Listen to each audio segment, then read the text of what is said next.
nivel general que nos preocupa a todos y tiene que ver con una situación que empieza a generar algún tipo de preocupación, a tal punto que incluso aquí en la región hay 3 casos confirmados y hablamos del dengue. Por eso convocamos a Carlos Franca, quien es profesor de la Facultad de Ciencias Exactas y coordinador del programa SURES, el Sistema Universitario Regional de Salud de la UNLP. Tengo entendido también fue coordinador de la región sanitaria 3 del Ministerio de Salud, así que es alguien muy en el tema sobre esta situación que estamos atravesando en el país, pero también en la región. Carlos, ¿cómo le va? Buenas tardes, Germán Testa y Nicolás Intuini, los saludamos aquí en Con Dos de Azúcar. ¿Cómo anda?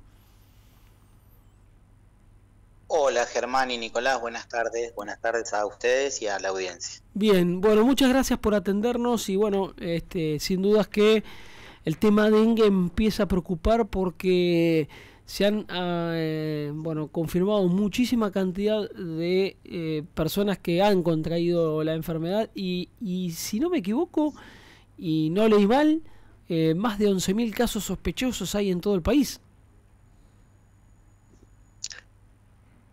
Sí, son números que en general esos números que provienen de los datos epidemiológicos no son números para alarmarse, pero sí para ocuparse. De hecho, creo que una de las políticas sanitarias del Ministerio de Salud que tiene que ver con el dengue, con la prevención del dengue, es una de las que se mantuvo y se sostuvo casi simultáneamente con la vacunación durante la pandemia. O sea, en los mismos momentos en que se llevaban adelante las vacunaciones o la información sobre la vacunación en el momento de pandemia, se sostuvo también las actividades de prevención y promoción de medidas para enfrentar al dengue, ¿no?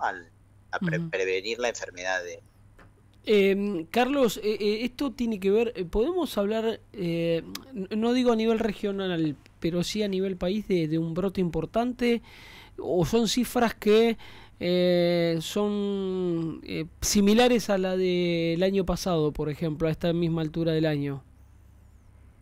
Sí, son cifras similares, un poquito más alta, un poquito más de casos, pero similares a las del año pasado y por lo tanto no podemos hablar de un brote acá en la región. No es un brote, es un brote, son un poco más de casos respecto del año pasado. Sí, insisto, son números que no nos tiene que preocupar, pero sí ocupar, nos tiene que poner en alerta en cuanto a ocuparnos del tema, seguir haciendo prevención, seguir haciendo docencia de cómo se transmite esta enfermedad, cuáles son las cosas que hay que observar, qué características tiene el mosquito, o sea, el mosquito que transmite esta enfermedad, ¿no? Todas estas cuestiones que tienen que ver con la docencia y de explicar a la comunidad las formas de prevenir la enfermedad, hay que sostenerlas en este momento donde hay un aumento del número de casos, pero no podemos hablar de un brote de dengue en la región. Carlos, ¿cómo le va? Nicolás Intuini lo saluda. ¿Cuáles serían las claves para prevenir? Mira, las claves para prevenir son siempre medidas que tienen que ver con la higiene del lugar en donde nosotros habitamos. Primero, tener en cuenta que estamos hablando de que el mosquito que transmite esta enfermedad es un mosquito domiciliario, pero de la zona urbana, o sea, las zonas urbanizadas, en donde hay barrios, donde hay comunidad, ahí es donde nos tenemos que ocupar. ¿Por qué? Porque el radio de acción de este mosquito es de más o menos 50 metros. En las zonas rurales, más rurales, donde las distancias son un poco más grandes, es raro que encontremos a este mosquito. Entonces es un mosquito domiciliario, es un mosquito de un radio de acción corto y es un mosquito que usa lugares pequeños y de agua limpia para dejar sus huevos y reproducirse. Entonces, si nosotros en nuestros domicilios urbanos, insisto, tenemos recipientes que pueden contener agua y esa agua se mantiene limpia por unos días, el mosquito, la hembra del mosquito, va a buscar esos lugares para depositar sus huevos. Aguas donde hay corriente, aguas donde hay zanja, o aguas donde hay movimiento de agua, pozos donde hay movimiento de agua, no lo va a buscar ahí. Va a buscar agua estancada limpia, lugares que contengan agua estancada y limpia, y pequeños recipientes. Por eso se habla de descacharrizar o descacharreo. Limpiar de cacharros, dar vuelta a los cacharros. En esos lugares es donde el mosquito busca para depositar sus huevos. Y después tener muy claro la morfología del mosquito, el aspecto. El aspecto es un mosquito que tiene las patitas negras y blancas, es muy característico, es un mosquito muy característico, y después su horario de acción. Su horario de acción más peligroso es al alba o al atardecer. Entonces esos son los dos horarios en donde este mosquito actúa, y la forma en la que actúa, ya te comenté, cómo prevenir la reproducción de ese mosquito. Sí, esto que nos contabas de los métodos de prevención, ¿es lo que buscan transmitir en el SURES? No solo en el SURES es un sistema universitario, yo estoy en el sistema universitario, pero también el Ministerio de Salud, a través de sus direcciones, a través de la región sanitaria también, en las campañas de salud comunitaria, siempre hace campañas de promoción y prevención del dengue. Y el punto más importante es que te menciono. Claro. El cuidado del ambiente en el que vivimos. El cuidado me refiero en cuanto a la higiene, a mantener el espacio físico ordenado y evitar que haya lugares accesibles para que el mosquito deposite los huevos. Carlos, ¿el tema del clima ha confluido de algún modo o le permitió tener quizás un mayor espacio a la posibilidad de que se propague la enfermedad? Teniendo en cuenta que seguimos con ambientes y con una temperatura muy cálida, cuando empiece el frío va a desaparecer, va a bajar notablemente la cantidad de contagios que pueda llegar a haber. ¿Ha sido, si se quiere, un punto a favor para que se propague la enfermedad? Claro, sí, sin duda. O sea, cuando venga el frío, por supuesto, vamos a estar con una presencia muy baja de mosquitos, o sea, del mosquito adulto me refiero. Ahora, ¿cuál es el problema? Que no nos tenemos que descuidar cuando vengan los fríos de los depósitos de huevo, porque en el frío, durante el frío, esos huevos se mantienen hasta que encuentran las temperaturas adecuadas en la primavera y en el verano para pasar a la siguiente fase en su crecimiento. O sea, no hay que dormirse... La descacharrización, sí. No hay que dormirse en los laureles, exactamente. La descacharrización es todo el año. O sea, todo el año tenemos que estar atentos a que, y es más, si nosotros lo prevemos durante el año, en la época de frío, es más fácil llevar adelante la descacharrización porque vamos a estar disminuyendo notablemente la población y la posibilidad de que el mosquito se reproduzca.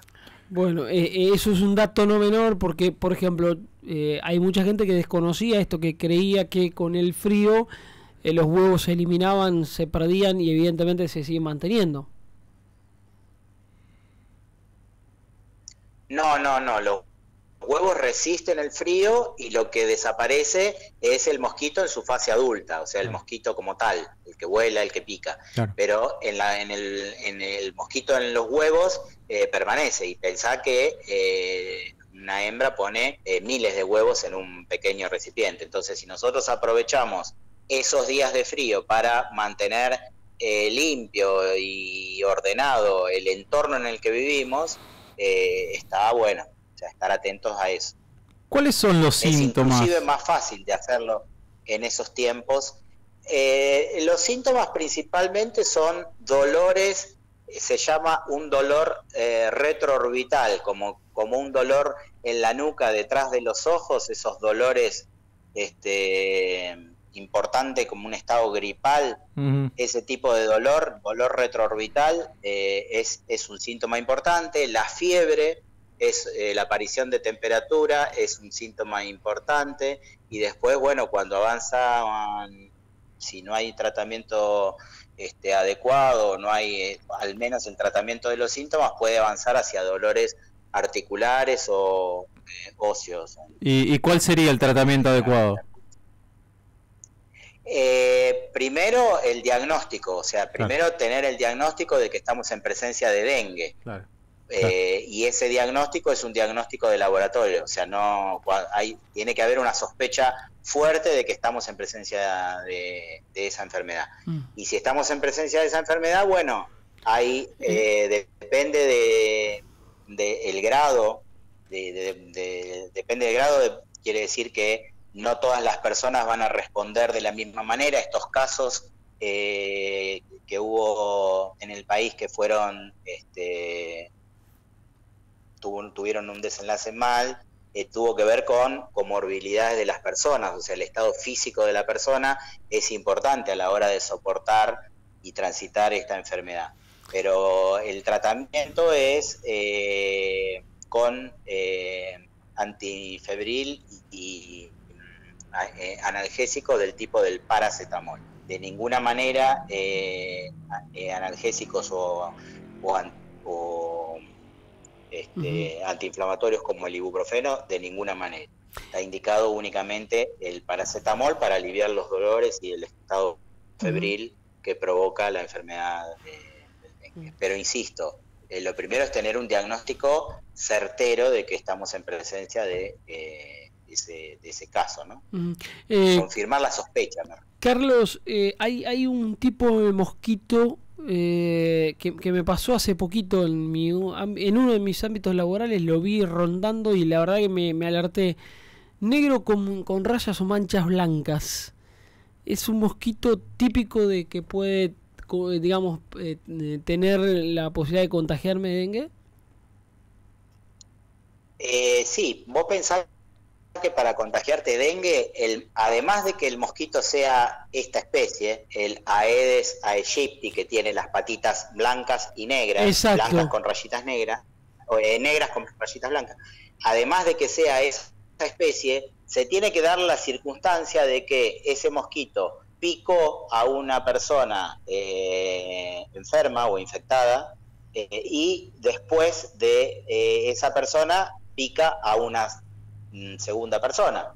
O sea, hay ciertas cuestiones que tienen que ver con la probabilidad que no lo hacen tan fácil de que una persona contraiga dengue. No es tan probable o tan sencillo que una persona contraiga dengue, porque la contagiosidad no es alta, como por ejemplo un virus de sarampión o un virus de una gripe, donde las formas de contagio son otras y la transmisibilidad es más eficaz. La transmisibilidad en el dengue tiene que ver con que tiene que pasar de una persona infectada al mosquito y después ese mosquito picar a otra persona. Claro. O sea, estamos hablando de dos eventos concurrentes, no es el contacto entre una persona y otra persona donde la posibilidad de contagio es rápida.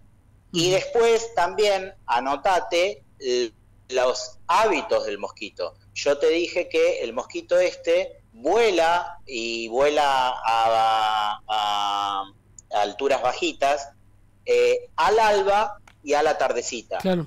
Fuera de ese horario, capaz que no, o sea, lo más probable es que no sea el Aedes aegypti.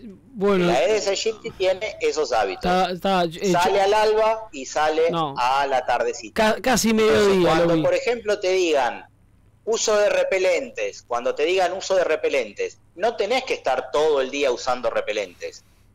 Usar repelentes si te vas a exponer y si te vas a exponer a esos horarios. Claro. Entonces, reforzá el uso de repelentes al alba y a la tardecita. Y ya, no estés todo el tiempo poniéndote repelente, primero porque es un montón de dinero el que gastas en repelente, primero y principal. Bien, bueno Carlos, a estar atentos entonces, a continuar con la prevención, que es lo más importante, y estar atentos a ciertos síntomas para aquellas personas que por ahí puedan tener algún tipo de manifiesto de que pueda tener que ver con la enfermedad, de no dormirse, digamos, y de alguna manera hacerse ver, ¿no? Exactamente. Y fundamentalmente conocer las formas de evitarlo. Otra cosa es saber que, bueno, por más que haga calor, si nosotros usamos pantalón largo o remeras de manga larga o camisa de manga larga, siempre estamos bajando la probabilidad de que nos pique un mosquito, ¿no? Entonces, todas esas medidas de prevención también a tenerlas en cuenta, fundamentalmente para aquellas personas que necesariamente se tienen que exponer a esta situación, ¿sí? O a estar en contacto con algún reservorio. Pero insisto, los reservorios son en domicilios urbanos, más que nada, urbanos. Es un mosquito urbano. Carlos, ha sido muy amable. Bueno, muy bien. Muchas gracias a ustedes por comunicarse. Gracias por este espacio en el cual nos explicó todo lo que necesitábamos saber acerca del dengue. Abrazo grande. Un abrazo para toda la audiencia también. Hasta luego.